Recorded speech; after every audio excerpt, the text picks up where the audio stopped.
Hot stocks में सबसे पहले अगर आप बाजार को देखें, जैसा एक्सपेक्टेड था, जैसा गिफ्ट निफ्टी इंडिकेट कर ही रहा था कि आज नेगेटिव शुरुआत हो सकती है, वैसे रुझान आप देखिए इंडियन मार्केट्स में आज दिख भी रहा है। 60 पॉइंट के आसपास का फॉल आपको दिखेगा। 25,300 के नीचे आपको निफ्टी ट्रेड करता हुआ दिखेगा। इनफैक्ट अभी जो गिरावट है वो बढ़कर और 77 पॉइंट के आसपास हो चुकी है। 250 पॉइंट के आसपास का फॉल आपको सेंसेक्स में दिखेगा। 82,100 का आंकड़ा है जहां पर फिलहाल सेंसेक्स आपको ट्रेड करता हुआ दिखेगा। बैंक निफ्टी में भी आप देखिए करीब 200 सवा 200 पॉइंट के आसपास ही गिरावट है। 59,400 के नीचे फिलहाल जो लेवल्स हैं वो देखने को मिले। तो 2 दिन में जो अच्छी खासी मजबूती इंडियन मार्केट्स में बनी है, उसके बाद थोड़ी सी मुनाफा वसूली आज देखिए आप बनती हुई दिख रही है, क्योंकि ग्लोबल मार्केट्स में थोड़ी सी जियोपॉलिटिकल टेंशंस बढ़ रही हैं। 2 दिन का आपको ऑलरेडी देखने को मिल चुका है। और क्रूड आप देखेंगे 4 महीने की ऊंचाई पर पहुंचता हुआ दिखा, और कल फेड ने ब्याज दरें नहीं घटाई। तो 3-4 चीज़ें हैं जिसका क्यूमुलेटिव इम्पैक्ट आप देखिए इंडियन मार्केट्स में आज कमजोरी के रूप में देखने को मिल रहा है। सर 25,300 के नीचे कोई खरीदारी का मूव या फिर कोई कॉल पुट का एक्शन जो आपको समझ आ रहा हो फिलहाल? अभी तो नहीं सर, मैं वेट करना चाहूंगा 15-20 मिनट और। अच्छा, 15-20 मिनट और वेट कर लीजिए, ठीक है, फेयर इनफ। मैं कुछ स्टॉक्स आपके सामने रखता हूं जो कि ज़्यादा लाइमलाइट में है, फोकस में है। डिफेंस वाले शेयरों में आपने बोला ये सर छोटी अवधि के लिए, यानी कि यहाँ से लेकर बजट तक का आप चाहें तो पॉजिटिव नज़रिया लेके चल सकते हैं।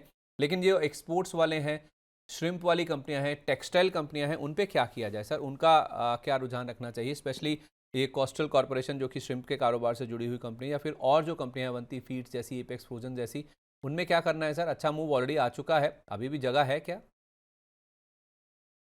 अभी भी है, थोड़ा बहुत जगह और है, तो मेरे हिसाब से अगर किसी ने लिया है, लास्ट वीक हमने बात भी की थी, ये सारे स्टॉक चल सकते हैं। आप जो ईयू का ट्रेड डील होने के बाद, तो वहां पर नजर रखना चाहिए। मुझे लगता है यहाँ पर अभी भी 10-15% का और भी आप लोग का जगह बची हुई है। अच्छा, तो कौन सा स्टॉक ज़्यादा पसंद है सर आपको इसमें? सर मुझे एक बार मैं देख लेता हूँ।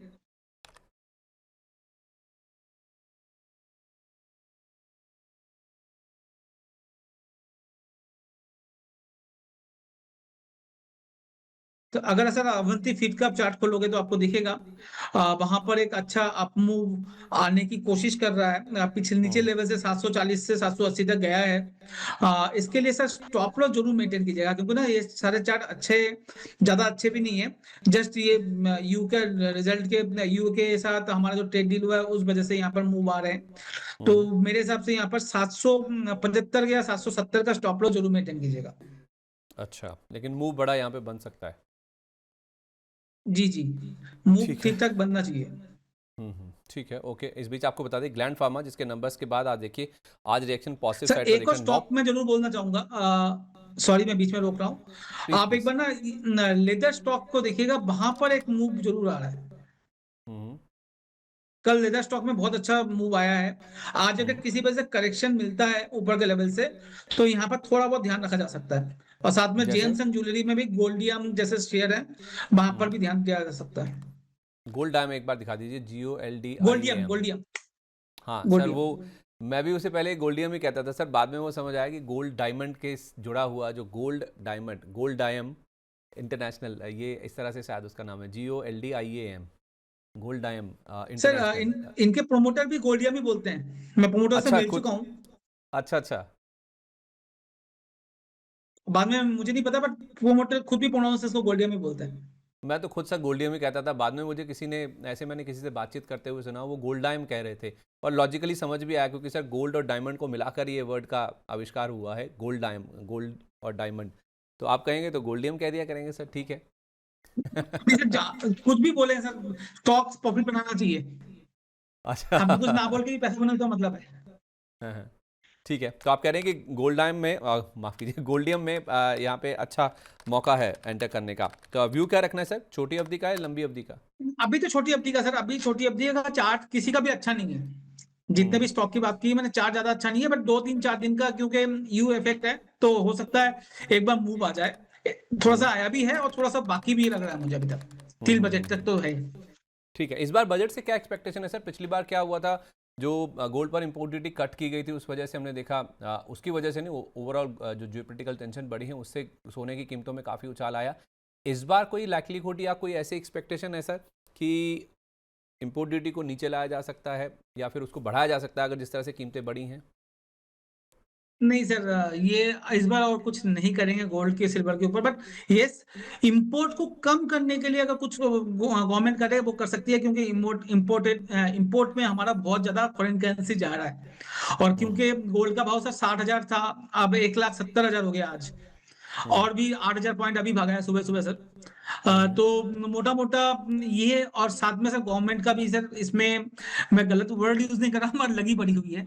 हम्म दो रीजन है, क्योंकि इन्होंने जो एसजीपी लॉन्च किया था, वहां से ये इनको 7-8 गुना पैसा देना पड़ रहा है। हम्म और उसको भी टैक्स फ्री, और उसमें भी फिर 2% का इंटरेस्ट। हम्म तो इनका वो तो फेल हो गया पूरी तरह से, गोल्ड बॉन्ड का लाना। और साथ में अगर आप ध्यान से देखें तो अब वो किस तरह से इसको टैकल करेंगे गवर्नमेंट, वो देखना जरूरी है। देखना होगा। लेकिन सर बजट की जब बात चली है ना, एक चीज़ मैं और आपसे समझना चाह रहा हूँ। हालांकि ये र्यूमर्स हैं, मतलब अफवाहें हैं, ऐसी सुगबुगाहट है बाजार में, इसकी कोई पुष्टि नहीं हुई है। अब हुआ क्या है ना सर, ये बाजार में ऐसी मैं तो उम्मीद से ज़्यादा इसके महत्वाकांक्षा कहूँगा कि इस बार सर माना जा रहा है कि बजट में जो कैपिटल गेन होता है ना सर, उसको शायद 87A के तहत जो रिबेट मिलती है ना सर, 87A रिबेट मिलती है, उसमें शामिल कर दिया जाएगा। इसका मतलब क्या हुआ कि जो 12 लाख तक पिछले साल जो बजट में अनाउंसमेंट हुआ था कि आपकी जो इनकम है उसे टैक्स फ्री कर दिया गया था, यानी कि सालाना अगर आप 12 लाख रुपए तक कमाते हैं तो उस पर कोई भी टैक्स नहीं लगेगा, आप टैक्स देनदारी के ब्रैकेट में ही नहीं आएंगे। तो अगर आपको कैपिटल गेन उतना होता है, आपका और कोई सोर्स नहीं है, से फॉर एग्जांपल आप केवल कैपिटल गेन, आप बाजार में ट्रेड करते हैं, उससे आपको जो कैपिटल गेन होता है वो अगर 12 लाख तक होता है, शायद वो भी टैक्स फ्री कर दिया जाएगा। यानी कि जो आपकी 12 लाख तक की इनकम है, जो कि सैलरीड लोगों के लिए, मैं टू बी स्पेसिफिक अगर आपको बताऊं ना, जो केवल सैलरीड लोगों तक ये छूट रखी गई थी या फिर उनको ये फ़ायदा दिया गया था, वो शायद बाज़ार में जो ट्रेड करने वाले लोग हैं, बाज़ार में काम करने वाले जो लोग हैं, शायद उन तक भी एक्सटेंड किया जा सकता है। तो ट्रू सेंस में माना जा रहा है सर, ये जो महत्वाकांक्षा है ना, बाजार में बड़ी सुगबुगाहट है इस चीज़ को लेकर कि शायद ये जो 12 लाख तक टैक्स फ्री वाली इनकम है, ये बाजार के जो पार्टिसिपेंट्स हैं उनको भी एक्सटेंड की जाएगी। तो ना केवल सैलरीड लोगों के लिए, बल्कि कैपिटल गेन के जरिए भी अगर आप 12 लाख रुपए तक सालाना आय कमाते हैं, तो आपकी वो जो इनकम है वो टैक्स फ्री हो जाएगी। कितनी पॉसिबिलिटी है सर इसके होने की, और अगर हो जाता है, हाइपोथेटिकली सेइंग, अगर हो जाता है, कितना बड़ा रिस्पाइट है सर ये मार्केट के लिए? सर 80-20 है, 80 नहीं है, 20% हो सकता है हम्म मेरे हिसाब से। बट आपको याद हो तो कुछ दिन पहले मैंने अपने दुख जाहिर किया था इस बारे में, जे एज अ ट्रेडर अगर हम करते हैं और हमें कुछ नहीं मिलता, एंड हम्म 12 लाख तक कमा लेते, तो हमसे 36% जब टैक्स बेनिफिट ले लेते हैं, पर हमें तो 1.5 लाख का टैक्स देना पड़ जाता है 12 लाख कमा के भी।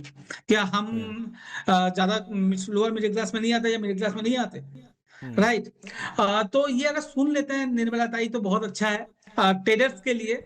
मार्केट में उससे ज्यादा बड़ा बूम नहीं आएगा सिर्फ, मगर ट्रेडर्स के लिए ये सही रहेगा, क्योंकि एक ट्रेडर कम्युनिटी है जो सिर्फ 5 करोड़ कम्युनिटी है जो यूनिक अकाउंट होल्ड करते हैं। उसमें से हम्म भी सर 90, आपको पता है सेबी के डेटा है, 90% डेटा लॉस ही करते हैं। तो दस हम्म परसेंट ट्रेडर्स जो है वो इस बैकेट में आएंगे। उस 10% जो ट्रेडर्स हैं, जो प्रॉफिटेबल ट्रेडर हैं, उनमें से 5-6% से 10-12 लाख के ऊपर का इनकम वाले हैं। तो घूम फिर के वो 3-4% ट्रेडर्स ही हैं जो 5 करोड़ में से, जो इस बैकेट में आएंगे। बट एटलीस्ट किसी को तो कुछ राहत मिलेगा। हम्म। तो ये बाजार के लिए सर सच में इतना बड़ा पॉजिटिव है जितना मतलब इसको साउंड किया जा रहा है या फिर बताया जा रहा है? नहीं नहीं नहीं। आप सीधा सा देख लो ना सर, राकेश, सॉरी, राधा किशन दमानी साहब हो या केडिया साहब हो, वो तो इस बैकेट में आएंगे नहीं, वो भी प्रॉफिटेबल ट्रेडर है। करेक्ट। तो अगर आप ध्यान से देखेंगे तो टोटल 5 करोड़ यूनिक अकाउंट है, यूनिक अकाउंट होल्डर है, तो 5 करोड़ ट्रेडर है मान लीजिए आप। बाकी 19 हम्म करोड़ डीमैट अकाउंट है, बट यूनिक जो है 5-5.5 करोड़ है। वहां हम्म पर 90% ट्रेडर्स लॉस करते हैं, हम्म तो बचे 10%। उसमें 10% में से 4-5% तो ये बड़े लोग हैं, जो 20-30-50 लाख, 1 करोड़, 2 करोड़, 10 करोड़, 50 करोड़ कमाते हैं। वो हम्म 12 लाख में आएंगे नहीं। बचे वो 5-4-5%, 4% लोग, हम्म उनके लिए राहत है। राहत अच्छी बात है, उनके लिए राहत है, बट ये मार्केट के लिए बहुत ज्यादा पॉजिटिव नहीं होगा। हम्म। तो 20-25 लाख लोगों के लिए ये मतलब राहत है अगर हुई भी तो? करेक्ट। ओके, ठीक है। इसीलिए लेकिन सर क्योंकि ये मैंने आपको 80-20 बोला, जो ज्यादा लोग, ज्यादा वोट परसेंटेज इसमें मिलेगा नहीं, वोट। मतलब लेकिन सर इलेक्शन में बातचीत बात इसको रिजल्ट लेके बातचीत बहुत ज़्यादा है बाजार में, आई डोंट नो, मतलब बाजार में अगर ये हो भी जाता है तो बाजार इसको बहुत ज़्यादा पॉजिटिव ले ना रहे। आप लेकिन कह रहे हैं कि ज़्यादा बड़ा तबका है नहीं जो इसके अंडर आएगा, 20-25 लाख लोग मैक्सिमम होंगे जो कि इस एम्बिट में फॉल करेंगे अगर इसको कर भी दिया जाता है। लेकिन सर एक बड़ा रिफॉर्म हो जाएगा मार्केट के लिहाज से, मार्केट मतलब मैं एक वर्ड यूज़ नहीं करना चाहता, लेकिन बाजार वाले फिर बोलने लायक नहीं रहेंगे कि हमारे लिए कुछ नहीं किया या हमारे लिए खराब ही हो रहा है, नहीं? जी जी, कुछ तो अच्छा करे, मैं वही बोल रहा हूँ, कुछ तो कुछ तो अच्छा पॉजिटिविटी लाए। होगा। क्योंकि लास्ट 2018 के बाद से सर नेगेटिविटी, टैक्स के जगह से हमें नेगेटिविटी नेगेटिविटी आ रही है। थोड़ा सा हम्म। तो पॉजिटिव साइड में भी देखे, हम सिर्फ कमाते नहीं है, हम इंडिया में जो कंपनीज है उनको कैपिटल प्रोवाइड करते हैं, हम हाई कल रिस्क पता है बिजनेस में हैं। सर, ये जो आंकड़ों की आप बात कर रहे हैं ना, कल मैं आंकड़े ही देख रहा था, कल मैं एसटीटी कलेक्शन के आंकड़े देख रहा था। तो एसटीटी कलेक्शन में सर इस बार का जो बजटेड एक्सपेक्टेशन है या फिर जो अनुमान लगा रखा है वो सर आप देखिए 78,000 करोड़ का है। उसका अगर आप ट्रेंड देखेंगे ना सर, तो ओवर द ईयर्स किस तरह से बाजार इसके ऊपर या निर्मला ताई इसके ऊपर इतना ज़्यादा फोकस कर रही हैं। FY22 में ये नंबर 23,191 करोड़ था, जो बाद में बढ़कर 25,000 हुआ, फिर 34,000 हुआ, फिर 53,000 हुआ, अब इसका 78,000 करोड़ रुपए का एक्सपेक्टेशन है सर। तो निर्मला ताई ने तो एक बड़ा कैलकुलेशन कर रखा है सर, एक बड़ा इस एसटीटी के ऊपर होप लगा के बैठी हुई हैं। तो मुझे नहीं लगता सर जिस तरह का बजटेड एक्सपेक्टेशन है या एस्टिमेट है उसके हिसाब से एसटीटी में कोई बड़ा ट्वीक होगा इस बार। एचटीडी में कुछ नहीं करेंगे सर, एचटीडी में मुझे नहीं लगता कुछ करेंगे। हो हम्म, सकता है, हो सकता है एफआईज के लिए सिर्फ और सिर्फ कैपिटल गेन में थोड़ा सा ऊपर नीचे कर दे, वो हम्म, सिर्फ एफआईज के लिए करेंगे, रिटेल इन्वेस्टर के लिए नहीं करेंगे। केवल एफआईज के लिए। हाँ, मुझे ये और फीलिंग आ रही है, हो सकता है वो करें, क्योंकि वही माल बेच रहे हैं, रिटेल तो खरीद ही रहा है। तो और रिटेल वो भी और तो वो भी उसके केवल एलटीसीजी में, एसटीसीजी में नहीं। नहीं, एलटीसीजी नहीं। लॉन्ग टर्म वाला जो कैपिटल गेन है उसमें हो सकता है कि एफआईज के लिए कुछ यहाँ पर ट्वीक आता हुआ नजर आए। सर, चलिए ठीक है। सर एक एक डिस्क्लेमर जरूर दे दूं इसमें, कोई सोर्स नहीं है, कोई कुछ नहीं है, सिर्फ मेरा मन का भावना है और एक स्पेकुलेशन है। हम्म। ठीक है, ओके, परफेक्ट है सर। तो ये हो गई बजट की बात कि बजट में किस तरह का एक्सपेक्टेशन या फिर किस तरह के अनाउंसमेंट्स देखने को मिल सकते हैं। चलिए एक दो स्टॉक और लेकर ना फिर मैं सर दर्शकों के सवाल लेने की कोशिश करूंगा।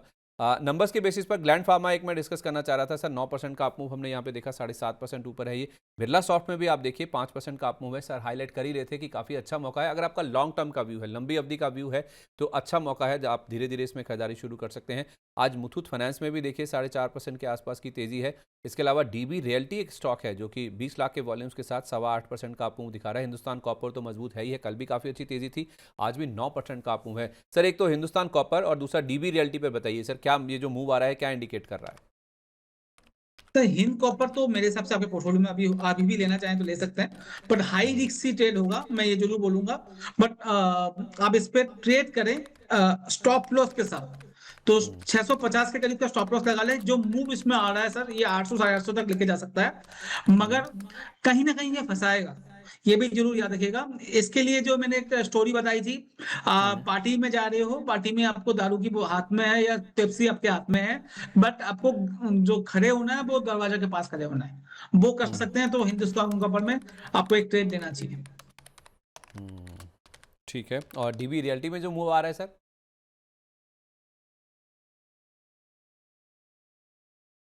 सर डीबी रियल्टी में जो मूव आ रहा है उसमें मैं पार्टिसिपेट नहीं करूंगा। अगर किसी को करना है उस केस में 100 रुपए का स्टॉप लॉस जरूर मेंटेन कर ले, चार्ट अच्छा है नहीं।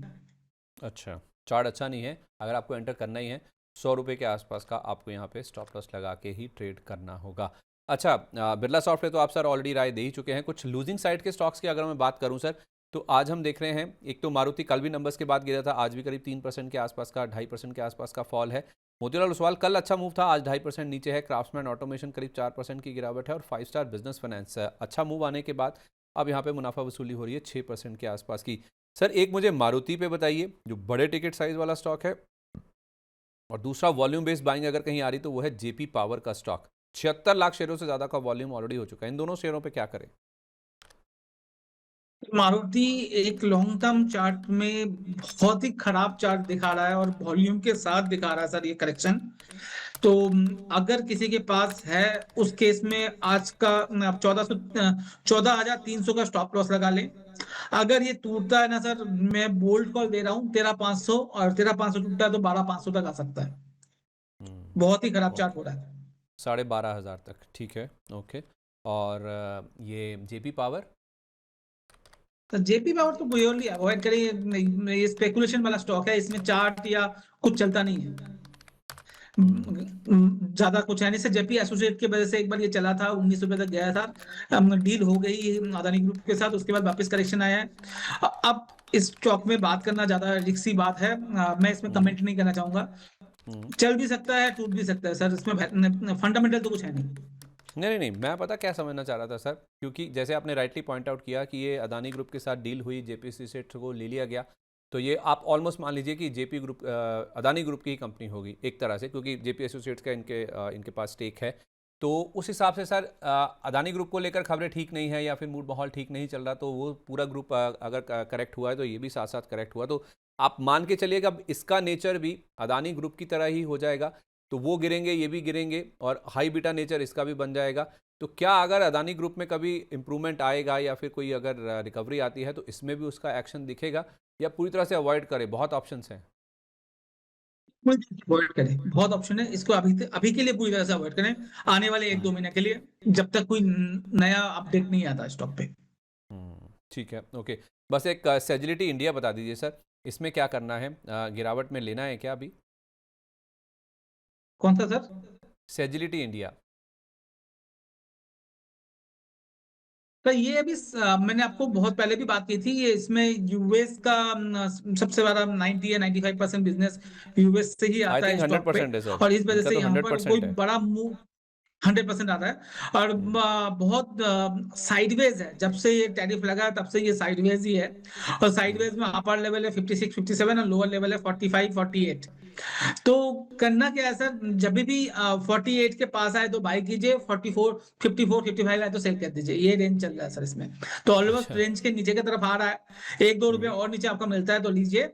स्टॉप लॉस उसके 2 रुपए नीचे लगाइए, और टारगेट 6 7 रुपए लगा लीजिए। रेंज में हम्म। ट्रेड कर रहा है तो रेंज को प्ले कीजिए। ठीक है, ओके। एक बार बस आप वेदांता देख लीजिए, 750 का लेवल भी इसमें पार हो गया, 752 रुपये के आसपास ट्रेड कर रहा है। और नंबर्स के बाद आप देखिए एलएनटी में भी, जैसे मैंने आपको हाईलाइट किया, मार्जिन्स जो है ना बाजार को पसंद आए हैं।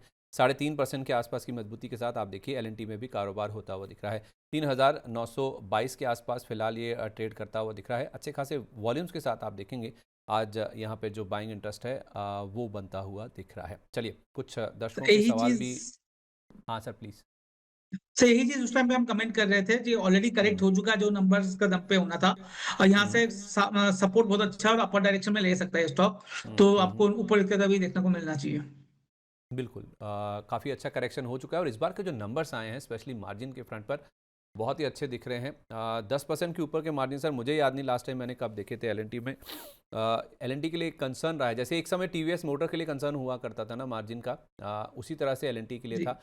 अगर ये 10% के ऊपर सस्टेन हो गए तो फिर तो शायद हो सकता है कि इसमें एक बड़ा मूव भी बनता हुआ दिखे। तो लोकेश सर कह रहे हैं कि अच्छे करेक्शन के बाद इस स्टॉक में आप खरीदारी करके चल सकते हैं। चलिए, दर्शकों के सवाल ले रहा हूं सर मैं। बीच में आप भी सर बताइएगा बाजार को लेकर, अगर आपकी कोई रणनीति, जैसे आप कह रहे थे कि मैं 15-20 मिनट वेट करना चाहूँगा, तो बाजार में हम देख रहे हैं सर अभी भी 70 पॉइंट के आसपास की गिरावट बची हुई है। तो कोई अगर रणनीति, कोई भी ट्रेड, कोई स्ट्रैटेजी, अगर एफएनओ साइड में नई सीरीज़ की शुरुआत हो चुकी है, अगर आपको दिखे, कुछ समझ आए तो आप बताइएगा। कुछ कुछ सेक्टर्स हमने ऑलरेडी समझ लिए हैं, छोटी अवधि के लिए भी और लॉन्ग टर्म के लिए भी, लेकिन फिर भी बाजार को लेकर अगर कोई मूव समझ आएगा तो बताइएगा। मैं दर्शकों के सवाल लेना शुरू कर रहा हूँ। मोहम्मद रफ़ीक जी का जी पहला सर। सवाल हमें मिला है।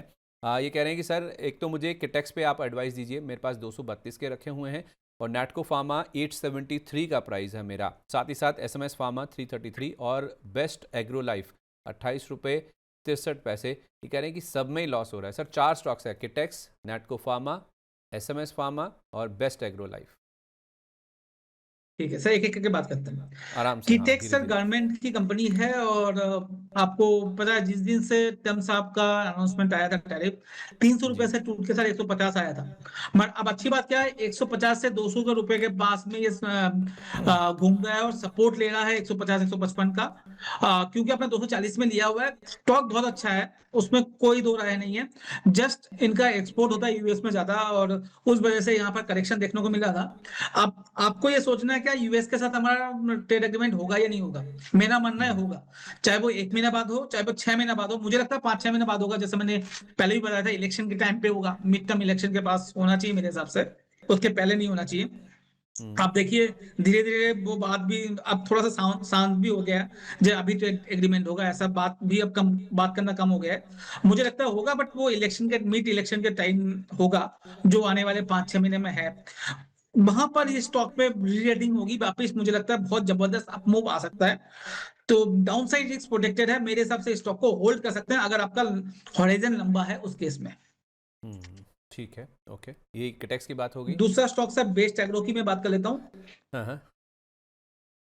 सर बेस्ट एग्रो लाइफ में क्या दिक्कत ये है, चार्ट अच्छा है नहीं, बहुत ही खराब चार्ट है इसका। और उसके बाद इन्होंने क्या किया, स्प्लिट बोनस आउट कर दिया। जो हम्म 250-300 रुपए का स्टॉक था वो ही ऑलरेडी लिक्विड था, उसको ज्यादा लिक्विड करने की वजह से मुझे लगता है 1:10 करके 20 रुपए 22-25 रुपए कर दिया स्प्लिट करके। वो हम्म उल्टा नेगेटिव है स्टॉक के लिए। मुझे नहीं लगता अभी स्टॉक पे आपको लेना चाहिए या रखना चाहिए, अगर है तो एक बार के लिए निकल जाए, दूसरा बड़ा अपॉर्चुनिटी देखें, वहां पर आपको अच्छा अपॉर्चुनिटी मिलेगा। बैंक ऑफ महाराष्ट्र देख सकते हैं, 60-65 रुपए में मिल नहीं रहा है, वो ज्यादा नहीं, अच्छा सॉरी आपको रिटर्न सॉरी दे सर, सकता आपको है। बीच में रोक रहा हूँ। इनका ना सर 28 रुपये 63 पैसे का लिया हुआ है, 20 रुपये पर शेयर आ गया, आप कह रहे हैं कि 8 रुपये 63 पैसे का लॉस लेकर निकल जाएं। जी, 8 रुपए का लॉस लेके भी निकल जाइए, और कोई PSU bank of Maharashtra type का बैंक देखें, वहां पर रिटर्न दे सकते हैं। अच्छा, तो आपके घाटे की भरपाई कैसे होगी वो भी आपको बता दिया गया है। दो स्टॉक हो गए सर, नैटको फार्मा और एसएमएस फार्मा रह गए।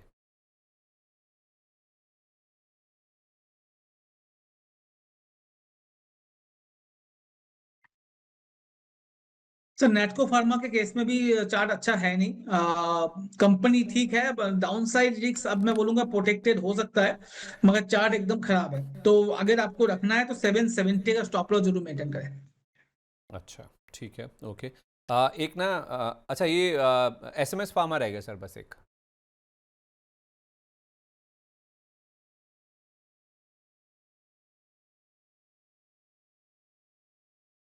तो एसएमएस फार्मा को होल्ड किया जा सकता है, मेरे हिसाब से आपको भाव भी आ जाएगा। आपका जो स्टॉप लॉस होना चाहिए वो होना चाहिए 280 रुपए का, और इसको होल्ड रखें, मुझे लगता है आपका भाव भी आ जाएगा। और अभी के लिए 340-350, और एक बार वो निकलेगा तो 400 रुपए तक का मूव आ सकता है। अच्छा, ठीक है, ओके। इसके साथ साथ सर हमारे एक दर्शक हैं, प्राइम मेंबर हैं, अनु भट्ट जी, 6 महीने से हमारी मेंबर हैं ये, कह रही कि सर रिलायंस के कॉल ले चुकी हूँ मैं 24 फरवरी वाला, 1420 रुपये का, एवरेज प्राइस मेरा 37 रुपये है। सर ने ही कॉल दिया था, अब क्या करें।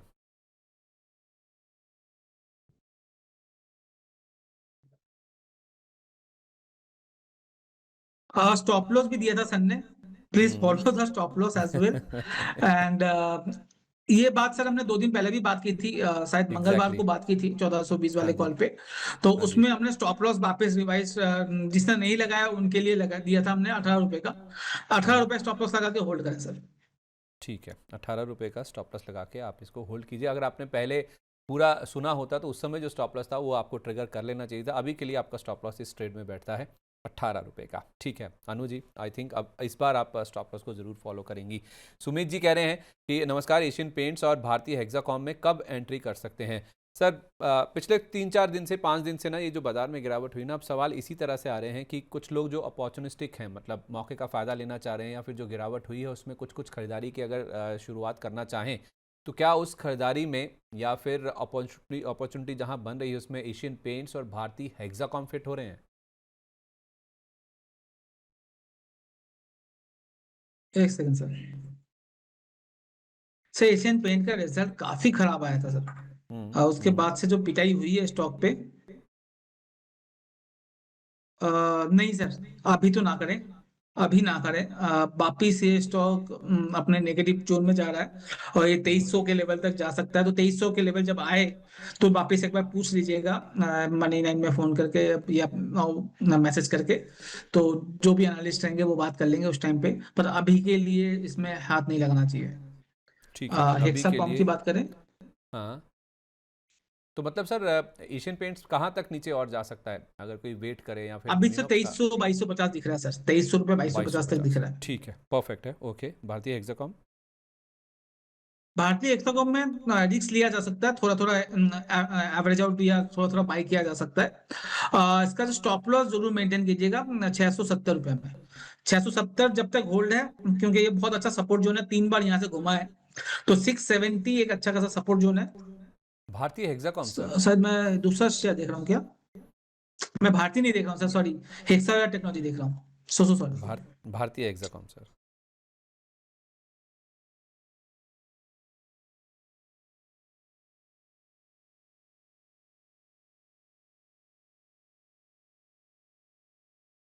भारतीय हेक्सागोन भी सर 200 डे मूवी एवरेज तोड़ दिया 1670 रुपये में।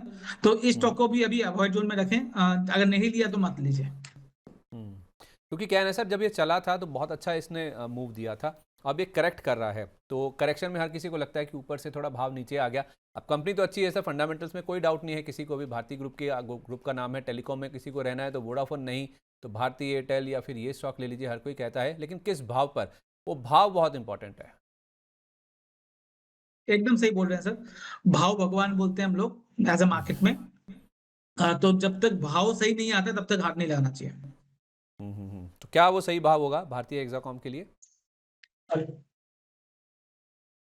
सर, इस जिस तरह से ये टूट रहा था, मुझे लगता है और भी इसमें अच्छा खासा करेक्शन आना चाहिए। वो करेक्शन सर इस स्टॉक को 1400 रुपये के करीब लेकर आ सकता है। 1400 रुपये में हम देखेंगे उस टाइम पे।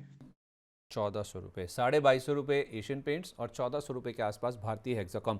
सुमित जी, ये दोनों लेवल्स मैंने थोड़ा सा समय लिया है ताकि बाकी भी और भी जो दर्शक देख रहे हैं ना, जिनको अच्छे स्टॉक्स चाहिए, अच्छे भाव पर चाहिए, किस भाव पर एंटर करना सही रहेगा, तो दो नाम आपके लिए आ गए। आपको लेवल्स भी पता चल रहे होंगे, तो कॉपी पेन पे या अपने नोटबुक पे या किसी भी सिस्टम पे, स्क्रीन पे, जहाँ पे भी आप नोट करते हैं उसको प्लीज़ नोट कर लीजिए। इन लेवल्स को आप ज़रूर ध्यान में रखिए अगर आप इन दोनों स्टॉक्स में एंटर करने के बारे में सोच रहे हैं तो। अच्छा, इसके सर अलावा एक सर चीज एक चीज ऐड करना हाँ। चाहूंगा। वो लेवल हाँ, आने के बाद भी बाई नहीं करना है, वापिस पूछ लेना है। हाँ, उस समय भी एक बार रिव्यू कर लें तो आपके लिए ज़्यादा बेटर रहेगा। तृप्ता आलूवालिया जी, ये भी हमारी प्राइम मेंबर है, लंबे समय से हैं। एक तो सर MIC इलेक्ट्रॉनिक्स, MICEL, और दूसरा सामी पर ये व्यू मांग रही हैं। आई थिंक इनको भी खरीदना होगा, इस तरह से पूछा है इन्होंने। मिरक इलेक्ट्रॉनिक्स सर लास्ट 3 दिनों में बहुत अच्छा चल रहा है, 35 रुपए से सर 42 रुपए आ गया है। तो जबरदस्त अपमूव है। मगर इस अपमूव में एक चीज जो नेगेटिव है, वो 200 डे मूविंग एवरेज है, वो 52 रुपीज में है। तो डाउन साइड से ये ऊपर की तरफ जा रहा है, बट वॉल्यूम इतना ज्यादा नहीं बढ़ रहा जितना इसको बढ़ना चाहिए। बट ठीक ठाक वॉल्यूम के साथ चल रहा है। बट जिस तरह से प्राइस एक्शन है उस तरह से वॉल्यूम नहीं है। तो मैं आपको बोलूंगा सर, स्टॉक को लेना चाहिए, बट थोड़ा सा स्टॉप लॉस बहुत स्ट्रिक्टली लगाना है। वो लगाना है 37 रुपीज में। हम्म, ठीक है, ओके, परफेक्ट है। इसके अलावा ना, आप एक स्टॉक है इन्फोबीन्स टेक्नोलॉजी, इसको दिखाइए जरा एक बार। इसमें सॉरी, अच्छा, सामी होटल्स रहेगा सर। मेरी टीम बता रही है कि सामी होटल्स में आपने नहीं व्यू दिया। ठीक है। मैंने सर इन्फोबीम खोल लिया, तो मैं इन्फोबीम पहले बता देता हूँ। ये स्टॉक मुझे काफी अच्छा लग रहा है। मेरे हिसाब से स्टॉक पे आपको बने रहना चाहिए, short term, mid term, long term, तीनों में बात कर लेता हूँ। फंडामेंटली बहुत अच्छा है। स्मॉल कैप IT कंपनी है। अच्छा खासा करेक्शन हो चुका था कल कल तक इसमें। कल इसमें 20% का सर्किट भी लगा था। और कल का जो लो है वो बहुत अच्छा सपोर्ट जोन है। तो क्योंकि ये स्मॉल कैप और हाई बीटा स्टॉक है, इसमें स्टॉप लॉस भी बड़ा होगा। 750 का स्टॉप लॉस लगाइए। पहला टारगेट 970, 980। उसके बाद वो निकलने के बाद सर 1100 और 1300 रुपए का टारगेट इसमें लेके चलिए। बहुत अच्छा लगता है सर इसमें ये स्टॉक। कल ना, इनफैक्ट आपको याद होगा जब अंशुल जी हमारे साथ जुड़े थे तो उन्होंने ये स्टॉक दिया था। कल इसमें आई थिंक 20% का अपर सर्किट भी लग गया था। 9% ऊपर का टारगेट उन्होंने दिया था, क्योंकि आज अभी आपको भले ही ये 1.5% नीचे दिख रहा है, 873 रुपये का प्राइस है, लेकिन आप इंट्राडे में देखेंगे तो ये स्टॉक 918 रुपये 95 पैसे का हाई लगाकर आया है। तो उनका जो टारगेट था, उनकी ओर से अपडेट आया है कि ये टारगेट हिट हो चुका है। और इसके अलावा एक्सप्रो इंडिया, ये दूसरा स्टॉक था जो आपको दिया गया था, तो रिस्क फ्री हो चुका है। यानी कि अब अगर आपका स्टॉप लॉस जिस भाव पर आप खड़ा है शेयर आके, वहाँ पे ट्रिगर भी होता है, तो आपको नो प्रॉफिट नो लॉस होगा। तो उस लिहाज से दोनों स्टॉक्स जो आपको कल बताए गए थे, एक का टारगेट अचीव हो चुका है और दूसरे में आप देखेंगे तो आप रिस्क फ्री हो चुके हैं। वहाँ से जहाँ पे आपको बोला था, वहाँ से अच्छी खासी अपसाइड स्टॉक में देखने को मिल चुके हैं। तो ये दोनों स्टॉक्स में आपको अपडेट देना था। इस तरह से आप अपनी पोजीशन अब बना के चल सकते हैं। तृप्ता जी का सवाल हो गया। एक सुशील जी का सवाल आया सर। एक तो कह रहे हैं कि सर मंगलम वर्ल्ड वाइड, अगर आप इस स्टॉक को ट्रैक करते हो, ये कह रहे हैं कि मेरे पास इसकी जो एंट्री है वो 275 रुपये की है, मैं टारगेट मान के चल रहा हूँ एक हफ्ते में 295-75 का।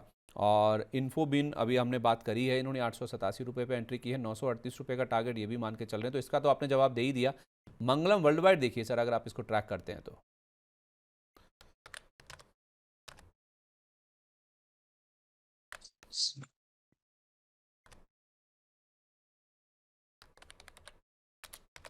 मंगलम वर्ल्ड वाइड ट्रैक मंगलम तो नहीं वर्ल्ड करता वाइड। था, मैं देख करता हूँ।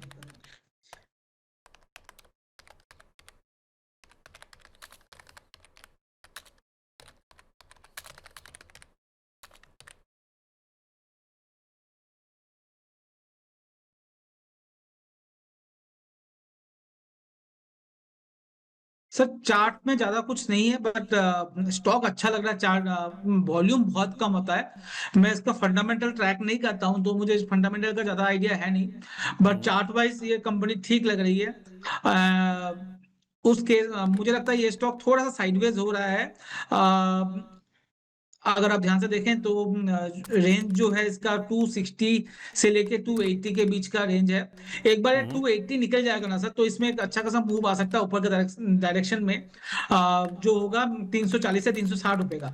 तो अभी के लिए स्टॉप लॉस जरूर मेंटेन करें 255 रुपए का, और उसको हम्म होल्ड करें, या नया बाई करना चाहे नया बाई करें। हम्म। बट अगर फंडामेंटल की पूछेंगे तो मुझे आइडिया है नहीं। अच्छा, ठीक है। तो टेक्निकल बेसिस पर सुशील जी आपको राय दे दी गई है। इस लेवल को ज़रूर आप ध्यान में रखिए स्टॉप लॉस के रूप में। जगदीश शर्मा जी का अगला सवाल है सर, ये भी हमारे प्राइम मेंबर है। इनका जो सवाल आया ना सर, वो एक तो है HCL टेक में कह रहे हैं कि 14% और महाराष्ट्र बैंक में 10% प्रॉफिट हो रहा है, एग्जिट करें या फिर अभी होल्ड करें?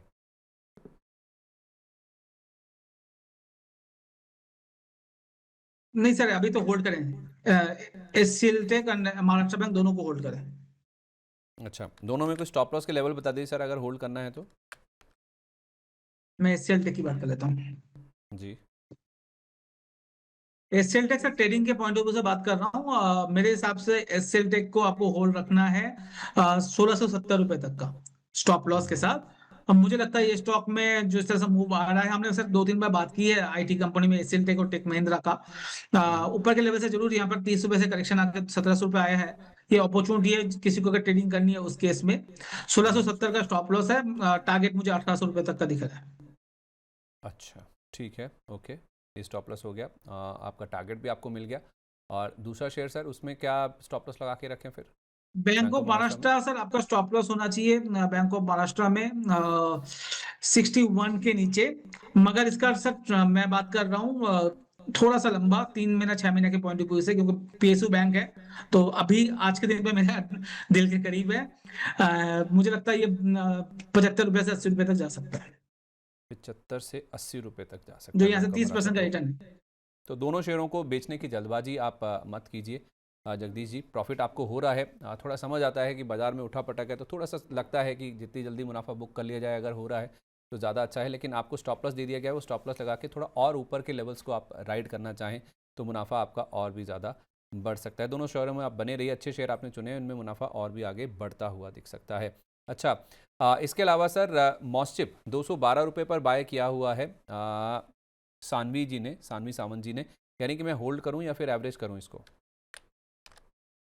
तो होल्ड करना चाहिए मेरे हिसाब से, और एवरेज मॉस्टिप में करना चाहिए। बट आपका हॉराइजन जो है साल भर से प्लस होना चाहिए कंपनी।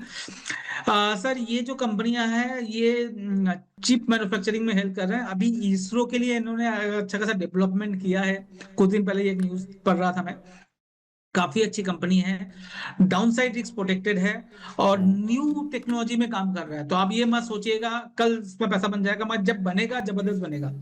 तो हम्म मेरे हिसाब से ये रेंज अच्छा है, 150 से लेकर 200 के बीच में खरीदिए।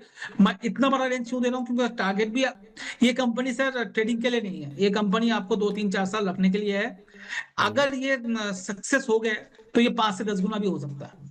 उसके बेस पे मैं ये चीज बोल रहा हूँ। ठीक है, नहीं तो फिर क्या थोड़ा थोड़ा अपने पोर्टफोलियो में रखें ऐसे शेयरों को? जी जी जी, वोडाफोन या जेपी एसोसिएशन नहीं लेके इस सब स्टॉक को थोड़ा थोड़ा ऐड करना चाहिए। ठीक है, ओके। तो थोड़ा थोड़ा अच्छा, ऐसे दो चार नाम जो मस्ट हैव इन पोर्टफोलियो लेकिन छोटी क्वांटिटी में, जो कि छोटा पैकेट बड़ा धमाका या फिर बड़ा मल्टी बैगर बन सकते हैं। मोस्ट चिप है। मैं अगर चिप की बात करूं तो दो तीन एक कंपनी अभी दिमाग में आ रहा है। एक मोस्ट चिप हो गया, दूसरा एएसएम टेक्नोलॉजी हो गया। आप इसको देखिए, बट इसको थोड़ा बड़ा टिकट लगता है लोगों को, तो अलग बात है। 3,000 रुपए का भाव करीब चल रहा है, 2,500 3,000। ये फैब में है। इस स्टॉक को भी आप देख सकते हैं। और आज फिर 5% सेकंड लग गया है, तो 3100 रुपये हो गया। इसको ध्यान रखा जा सकता है। डिस्क्लेमर है, हमारे पर्सनल पोर्टफोलियो में है ये, काफी दिनों से, लास्ट 6-7 महीने से है मेरे पास। एंड ये दो स्टॉक अच्छा लग रहा है मुझे सर। अगर आपको चिप में या सेमीकंडक्टर के बिजनेस में कहीं पैसा लगाना है तो ये दो स्टॉक अच्छा लगता है। इसके अलावा भी सर कोई ऐसे स्टॉक्स जो आपको लगता है कि मस्ट हैव इन पोर्टफोलियो, छोटी क्वांटिटी में रखें, 10 वाला 100 हो जाएगा या फिर कई गुना का रिटर्न बन सकता है, मल्टी बैगर बन सकते हैं, अपार्ट फ्रॉम सेमीकंडक्टर? सही बताऊं, बनने के बाद हम जरूर बोल देते हैं ये हमने बोला था और बन गया। बट जिस दिन लेते हैं उस दिन नहीं पता होता। अगर उस दिन पता होता तो घर बार बेच के मैं उसी स्टॉक में लगा दूं, 10 गुना अगर पैसा होने वाला है। नहीं नहीं नहीं, इस तरह से नहीं सर, मैं थोड़ा आपको अलग एंगल से पूछ रहा हूँ। सर जिस दिन हो जाएगा उस दिन बता के कुछ मिलेगा नहीं कि 10 वाला 100 हो गया, उस दिन तो करेक्ट। पोस्टमार्टम हो सकता है। तो मैं इसीलिए कह रहा हूँ, मैं नहीं कह रहा हूँ कि फिर मैंने अब मैंने वर्ड नहीं यूज़ किया सर, भर लें। मैं आपसे कह रहा हूं कि मस्ट हैव इन पोर्टफोलियो, छोटी क्वांटिटी में कुछ ऐसे अगर आपका 1 लाख का पोर्टफोलियो है तो 5-10 हज़ार रुपए आप इन ऐसे शेयरों में लगा के रखिए जिनमें मल्टी बैगर बनने का दमखम है। कब, कितना टाइम के बाद या फिर किस सिचुएशन में, वो हमारे हाथ में नहीं है, लेकिन हाँ ऐसा लग रहा है, ऐसा इंडिकेशंस हैं कि ये मल्टी बैगर बन सकते हैं। तो छोटी क्वांटिटी में सही आपके पोर्टफोलियो का 5-10-7% के आसपास का हिस्सा आप रखिए। मैं वैसे स्टॉक्स की बात कर रहा हूँ सर, पोस्टमार्टम के बजाय सर डायग्नोसिस के ऊपर ज़्यादा फोकस है। यस। आपकी बात सर आंखों पे, मैं कोशिश करता हूँ। पहले नहीं सर। इन्वेस्टर को ये समझना चाहिए गवर्नमेंट कहाँ फोकस कर रहा है। हाँ, राइट। जहां पर गवर्नमेंट फोकस करते हैं वहां से मल्टीप्लिकेटर निकलता है। लास्ट 10 साल में हमने ये देखा है। हाँ। तो अच्छा, अभी के लिए सॉरी गवर्नमेंट का, आपको बीच में रोक रहा हूँ सर। आपकी इसी बात से मुझे याद आया, पिछली बार आपने जब ये बात बोली थी ना, उस समय आपने शिपिंग को मेंशन किया था। मैं वही बोलने वाला था। हाँ। तो ठीक है। तो गवर्नमेंट का फोकस अभी, अगर आप देखोगे, जब भी हमारे मिनिस्टर साहब आते हैं, दो तीन एक बात करते हैं। पहला बात करते हैं जो हमने बैंकों को रिवाइवल कर दिया है।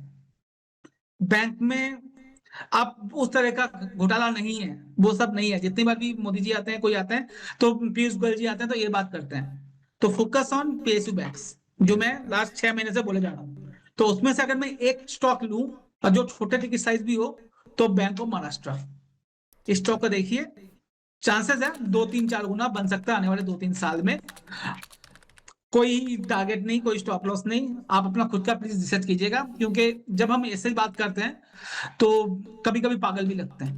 तो प्लीज वो चीज ध्यान रखिएगा। बट ठीक मुझे है। लगता है ये 300 रुपए तक जा सकता है। ठीक है। दूसरा जो सेक्टर है वो मुझे गवर्नमेंट का फोकस है, वो है सेमीकंडक्टर, जो हमने बात की।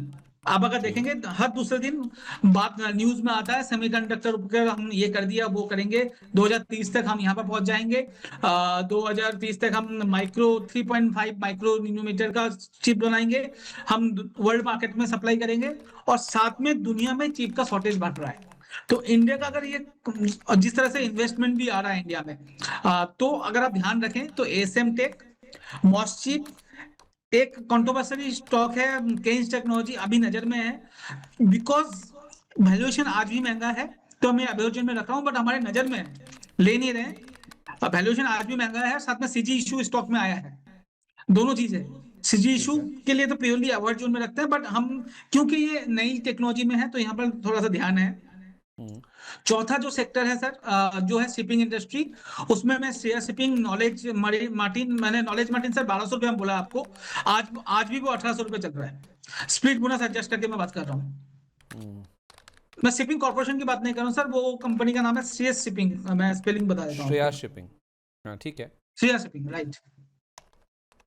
वहां पर ध्यान रखें।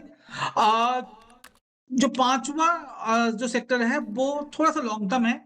अभी बहुत जबरदस्त करेक्शन है, तो लेने की सलाह नहीं है, बट वॉच लिस्ट में रखिए। सेक्टर बता रहा हूँ, स्टॉक नहीं बता रहा हूँ। वो है पावर सेक्टर। पावर सेक्टर में जो ग्रीन एनर्जी हो या ग्रीन एनर्जी से भी ज्यादा आप ध्यान दीजिए, जो उसको हेल्प करता है ट्रांसमिशन में। ट्रांसमिशन हम्म, जितना भी बिजनेस है, या आप देखेंगे डेटा सेंटर में भी अनइंटरप्टेड पावर चाहिए, तो गैस वाले जो जनरेटर बनाते हैं उस सेक्टर, उस सारे स्टॉक्स में आपको ध्यान रखना चाहिए। अभी मैं स्टॉक्स के नाम नहीं बता रहा हूँ क्योंकि टूट रहा है और अच्छा खासा हम्म। बड़ा करेक्शन आ रहा है। एक स्टॉक दिमाग में रख लीजिए, TD power system. TD power, ठीक है। अच्छा, मैं ना आपके लिए और अपने दर्शकों के लिए इसको थोड़ा सा ना रैप अप कर देता हूँ। कुछ सेक्टर्स के जो नाम लिए, मैं केवल स्टॉक्स की बात कर रहा हूँ सर यहाँ पे। वैसे आपने चिप्स की बात करी, सेमीकंडक्टर की बात करी, पीएसयू बैंकों की बात करी, आपने शिपिंग की बात की है और आपने पावर सेक्टर की बात करी। तो मॉसचिप ये एक स्टॉक है जो कि मल्टी बैगर हो सकता है। दूसरा एएसएम टेक्नोलॉजीज़ की बात आपने करी। तीसरा, इसमें शिपिंग कॉर्पोरेशन रखना है सर? इसमें नहीं रखना सर, वो ट्रेडिंग के लिए श्रेय, है, वो 2-3 महीने 6 महीने के लिए है। ठीक है। तो इसमें बैंक ऑफ महाराष्ट्र बैंकों से हो गया, पीएसयू बैंकों से, केन्स टेक्नोलॉजीज ये भी चिप वाला ही हो गया, और शिपिंग स्पेस से श्रेया शिपिंग और नॉलेज मरीन, ये दो नाम हैं जो कि मल्टी बैगर हो सकते हैं। और पावर सेक्टर इनको से अभी स्टॉक ऐड कर आपने, दूसरा इसमें ड्रेजिंग कॉर्पोरेशन। अच्छा ड्रेजिंग, हाँ पिछली बार भी आपने बताया था। तो ये कुछ नाम हैं जो कि must have in your portfolio, लेकिन इसका मतलब ये नहीं कि आप भर भर के रख लीजिए, ये मल्टी बैगर बन सकते हैं। तो एक पोर्शन आप चाहें तो अपने पोर्टफोलियो का इन शेयरों को भी असाइन कर सकते हैं, छोटी मात्रा में, जिनमें आपका पेशेंस है। एक होता है लॉन्ग टर्म, एक होता है अल्ट्रा लॉन्ग टर्म, यानी कि कई सालों तक के लिए। तो कई सालों के लिए अगर आप इन स्पेस को, इन सेक्टर के शेयरों को अपने पोर्टफोलियो में रख सकते हैं, इस उम्मीद के साथ कि ये मल्टी बैगर बनेंगे, तो ज़रूर कुछ हिस्सा आप इनको असाइन कर सकते हैं, जैसा हमें कई बार लोकेश सर बता भी चुके हैं। तो मल्टी बैगर स्टॉक्स में ये कुछ 5-6 नाम हैं जिनको आप थोड़ा थोड़ा पैसा अपने पोर्टफोलियो में एलोकेट करके चल सकते हैं। ठीक है, ओके। आगे बढ़ें। देखिए सर, सवालों में ही कुछ ऐसी चीज़ें निकल आती हैं जिससे ना बातचीत करते करते काफ़ी लोगों का, काफ़ी दर्शकों का इसमें फ़ायदा हो जाता है, बशर्ते वो जिस तरह से बताया गया उस तरह से मानते हैं और स्टॉप लॉस भी लगाते हैं। अब स्टॉप लॉस की जहाँ पे बात आई है ना सर, मैं एक सवाल पढ़ रहा था सौरभ गोयल जी का। ये हमारे बड़े ही प्यारे से दर्शक हैं, बड़े लंबे टाइम से हमारे साथ हैं, 6 महीने से हमारा प्राइम मेंबरशिप लेकर ये बैठे हैं। अब देखिए सर, इन्होंने कहा क्या है, मैं इनका सवाल पढ़ चुका था इसलिए मुझे याद है। ये कह रहे हैं कि मेरे पास HAL है 3554 पर, BEL है 255 रुपये पर, अच्छे रेट पर लिया हुआ है। एमटा टेक, जिसके सर नंबर्स आ जाने हैं, और प्लेट भी दिखाइएगा जिसके रिजल्ट्स आ जाने वाले हैं। एमटा टेक सर इन्होंने 1373 पर ले रखा है, बहुत ही बढ़िया दाम पर इन्होंने शेयर एक्यूमुलेट कर रखे हैं। और TMCV इनके पास है सर 211 रुपये के रेट पर। अब सवाल वही है सर जो हमने पहले भी डिस्कस किया कि वॉलेटाइल मार्केट में क्या प्रॉफिट बुकिंग कर लें, अगर हाँ तो कहाँ पर। एक वीकनेस सर इन्होंने अपनी बताई है, कह रहे हैं कि मेरा एक वीकनेस है सर, मैं स्टॉप लॉस नहीं लगा सकता, मैं नहीं रख पाता हूँ stop loss. Stop loss sir सिर्फ प्राइस देख के या चार्ट देख के नहीं होता, फंडामेंटल भी होता है। हम्म, तो जो भी आप शेयर लगाते हो सर, खरीदते हो, तो कुछ सोच के लिया होगा, राइट? ये डिफेंस सेक्टर में एग्जांपल लेते हैं MTR का। तो डिफेंस हम्म, सेक्टर में काम कर रहा है, न्यूक्लियर एनर्जी में काम कर रहा है, तो आने वाले टाइम पे इनका काम बढ़ेगा, तो ये बिजनेस बढ़ेगा। और हम्म, आप स्टॉक को ले रहे हो 1700-1400 रुपए में, अब ये 2600 हम्म, चल रहा है। तो मैं ये नहीं बोल रहा हूँ आपको 2600 में निकलना है। तो बिजनेस, अगर आपको लगता है इसका प्राइस जो है आने वाले 2-3 साल में 5000 रुपये हो जाएगा, तो आप I am hmm, holding it. आपको अगर लगता है 3-4 साल में अब इसका प्राइस नहीं बढ़ेगा, तो मुझे क्यों रखना है? तो अब वहां से हम्म, निकल, फंडामेंटली बात कर रहा हूँ मैं, टेक्निकल बातें नहीं कर रहा हूँ मैं। इनकी बात से समझता हूँ सर। बहुत इन्वेस्टर ऐसा करते हैं जब हम स्टॉप लॉस नहीं लगाते, वो बड़े बड़े हम्म, इन्वेस्टर्स हैं। चाहे वो राधा किशन दमानी की नाम ले लें, चाहे वो केडिया जी का नाम ले लें। मगर मैं एक एग्जांपल जरूर कोट करना चाहूंगा, मैं राकेश झुंझुनवाला जी है नहीं, पर उनका नाम से मैं कोट करना चाहूंगा। सर वो हम्म, 1980 से 2020 तक मार्केट में थे, if I am not wrong, correct sir? हम्म, बिल्कुल। सर मेरी आवाज आ रही है? जी जी जी सर, बिल्कुल। हाँ। तो 1980 से लेके 2020 तक वो मार्केट में थे, मतलब ऑलमोस्ट 40 साल थे। और जी। आप भी न्यूज में आई बिलीव 15-20 साल से हो, करेक्ट? तो आपने ये चीज देखा होगा कि एवरी ईयर 3 से 4 स्टॉक उनका बाइंग का आपको देखने को मिलेगा। हम्म, हर साल 3-4 स्टॉक नया वो बाई करते थे। ये आता है, हम्म, आज केडिया जी हम्म, का आता है, मुकुल अग्रवाल जी का आता है, उस टाइम पे राकेश झुनझुनवाला जी का आता था, करेक्ट? जी। तो 40 साल इंटू 4 स्टॉक भी कर लेते हैं हम ऑन एन एवरेज, हम्म, तो हम्म, 160 स्टॉक होते हैं। जी। मगर जब उनका देहांत हुआ, तो उनके पोर्टफोलियो में सिर्फ 25 स्टॉक थे। हाँ, तो बाकी जो 135 स्टॉक या 120 स्टॉक थे, वो कहाँ गए? हम्म, वो भी तो लॉन्ग टर्म इन्वेस्टर थे ना। बिल्कुल। तो उनका वो काटते थे। और एक और मैं बोलूंगा सर, दर्शकों को गूगल कर ले, दुनिया में सबसे बड़ा इन्वेस्टर कौन है? वॉरेन बफेट साहब। हम बोलते जी। हैं वो बाय एंड होल्ड करते हैं। हम्म। सर डेटा के साथ बता रहा हूं, उनका जो होल्डिंग पीरियड है ऑन एन एवरेज 2.3 इयर्स है ओनली। एक दो स्टॉक है जो 20 साल, 15 साल, 30 साल से लेके बैठे हुए हैं। एवरेज होल्डिंग पीरियड उनका 2.3 इयर्स है सर। और राकेश झुंझुनवाला साहब का 1.6 इयर्स था। तो स्टॉप लॉस ना लगाइए इज ओके, बट कहाँ निकलना है वो आपको दिमाग में होना चाहिए। और ट्रेडिंग आप अच्छा स्टॉक खरीदते हैं, चलने दीजिए। जहां पर आपको लगता है ओवर वैल्यूड हो गया है, जहां पर आपको लगता है जो सोच के आपने लिया था वो नहीं चल रहा, तो आपको निकलना है, मतलब निकलना है। हम्म। जी सर, ठीक है। मेरा कंक्लूजन ये था सर। चलिए ठीक है, परफेक्ट है, पॉइंट वेल टेकन सर। मैं ना कुछ आपको आज जो रिजल्ट्स आने वाले हैं ना उनके थोड़ा दिखाने वाला था कि कौन से स्टॉक्स हैं जो कि आज जिनके रिजल्ट्स आने वाले हैं।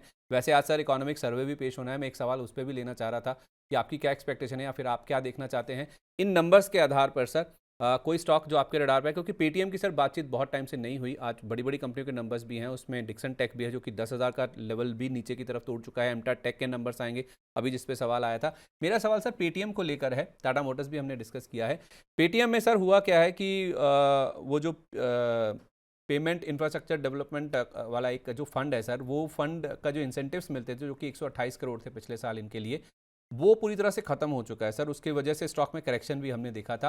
लेकिन कुछ ब्रोकर्स की रिपोर्ट आई है सर जो कह रहे हैं कि ये लेवल काफ़ी अच्छा है, यहाँ से अच्छा खासा अपसाइड बन सकता है।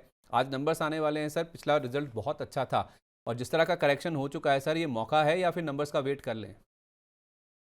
तब थोड़ा सा नंबर का वेट कर लें, जो इन्वेस्टर है हम्म। उनके लिए बोल रहा हूँ। और हम्म। 115, 110 का 1110, 1115 का स्टॉप लॉस लगा ले। वो 200 डे मूविंग एवरेज है। एक डिस्क्लेमर है, आज के दिन पे में हमारे पोर्टफोलियो में ये है स्मॉल ठीक कैप है। मल्टी कैप में। जी। बट जरूर हम इसमें नजर रख रहे हैं। अगर ये 200 डे मूविंग एवरेज टूटता है और रिजल्ट ज्यादा अच्छा नहीं होता, तो हो सकता है नेक्स्ट वीक हम इसको निकाल भी दें। तो मुझे नहीं पता हम निकालेंगे नहीं निकालेंगे, आज के दिन पे हमारे पोर्टफोलियो में है और we are hmm. Holding it. Result का वेटेड है। और अगर किसी को लेना है तो रिजल्ट का वेट करके उसके बाद रिजल्ट आने के बाद इसमें वापस व्यू बनाए।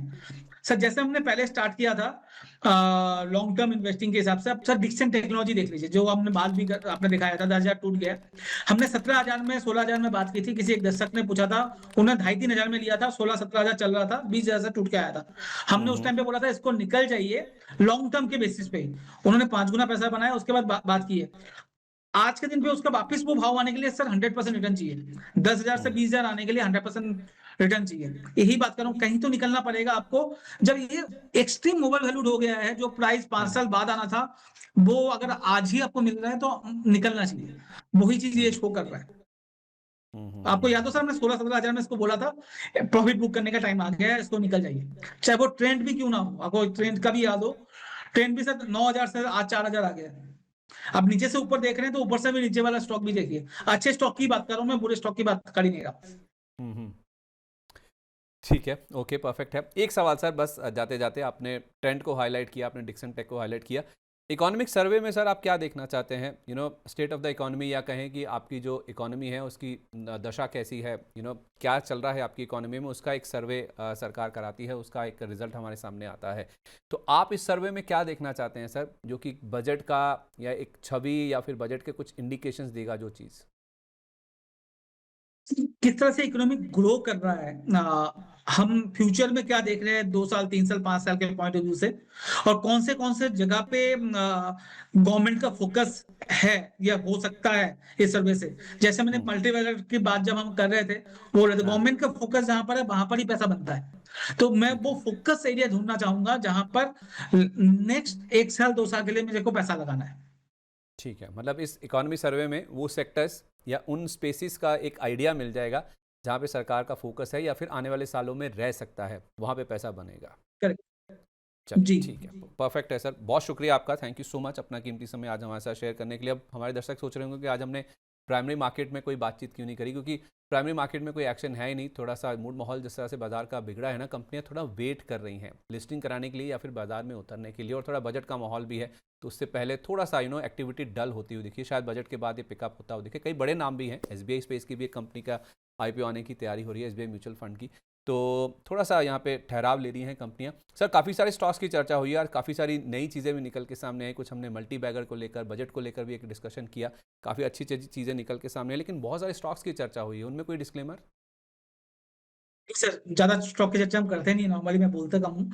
एंड क्योंकि हम खुद ट्रेडर भी हैं, तो डिस्क्लेमर यही है, जो बहुत सारे स्टॉक मेरे पोर्टफोलियो में आज जो हमने बात की है, और हमारे क्लाइंट के पोर्टफोलियो में भी हो सकता है, तो बायसनेस है अपना खुद का, तो अपना रिसर्च खुद करें।